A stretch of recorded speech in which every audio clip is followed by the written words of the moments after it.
تبارك الذي بيده الملك وهو على كل شيء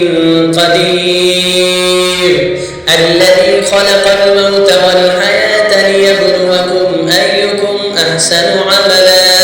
وهو العزيز الغفور الذي خلق 7 سماوات طباقا ما ترى في خلق الرحمن من تفاوت فارجع البصر هل ترى من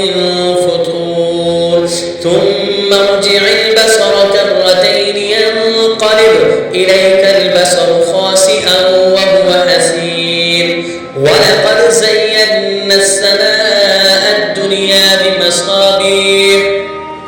وجعلناها رجوما للشياطين وأعتدنا لهم عذاب السعير وللذين كفروا بربهم عذاب جهنم وبئس المصير إذا ألقوا فيها سمعوا لها شهيقا وهي تفور تكاد تميز من الغيظ كلما ألقي فيها فوج سألهم خزنتها ألم يأتكم نذير قال